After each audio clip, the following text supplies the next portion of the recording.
So today I have my husband here, Brandon Hughes. Here. And I have my mom here, Margaret St. John. Here. And my name is Regina Hughes, and I'm going to be talking to you about the cost of college and it needing to be reduced.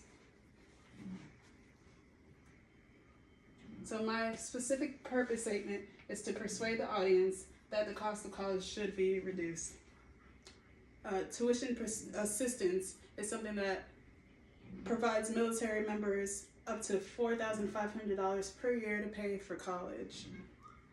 And even though it's afforded to the members of the military, it's unfortunate because a lot of the members aren't able to use it as needed. According to the quote from Polkanen, he writes that students in uniform were rarely completing an associate's degree in less than 5 years. Why is that? From my personal experience as an Army veteran, there's very little time from between deployments, field exercises, and working. You don't have time to go to school. I know when my husband went to school, he was taking one class a semester. That's it, just to get by. So it's difficult to go to school in the Army, although they provide the availability or the means to do so. According to this chart, it's the education level of active duty in the United States Armed Forces personnel in 2021. If you look right here, the high school is the general level of education for more than 888,000 soldiers. Very few soldiers, 114,000 have their associate's degree, 194 have their bachelor's, 110 have an advanced degree, and then 26,000 were unknown. So the majority of our soldiers, even though they have the means like we discussed earlier, they only have a high school degree. Some people aren't as fortunate. They don't have the means like we do. And I want to explain now how students are drowning in debt. So I saw this picture here that kind of gives you a look at what exactly I'm talking about. They're leaving college worse off than when they began. It says right here about 42% of the student borrows or owe more than $20,000 in debt.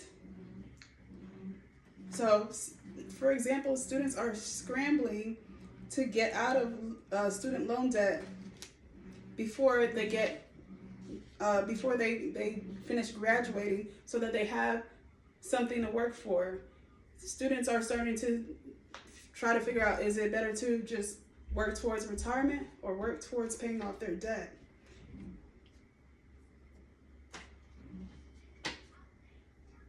The debt to income ratio.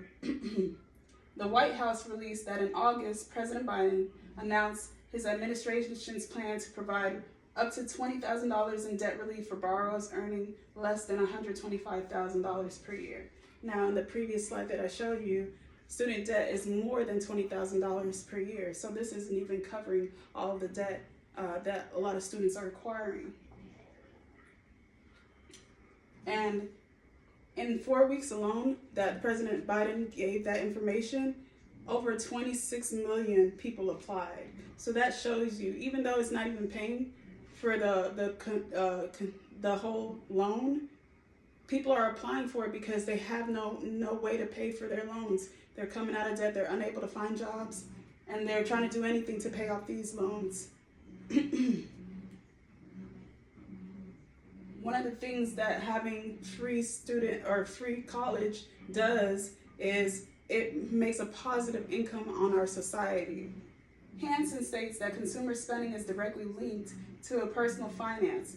Economists agree that when consumers have less expendable income due to debt obligations, they decrease spending. So if students are leaving college with no debt, what happens is they're able to spend on things that are going to help build our economy up. So it's a benefit for students to leave college debt-free than it is to leave with the expenses of student debt.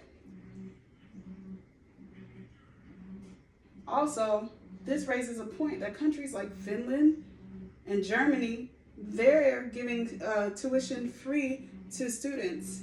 Right here it says on Study EU Team, they shared that if you're a citizen of a country in the European Union, the European Economic Area countries, or Switzerland, you can study in Finland for free. You do not have to pay any tuition fees.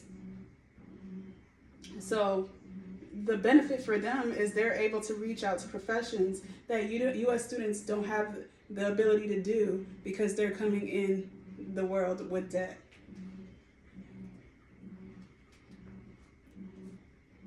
This says that we need to do a call to action. What can we do for each other to help and make sure that this is something that comes to fruition? You need to look into how to invest into community colleges. Community colleges tend to be cheaper and they tend to be more free. And if we invest in community colleges, it enables them to offer student support, making colleges more free for more students. Thank you.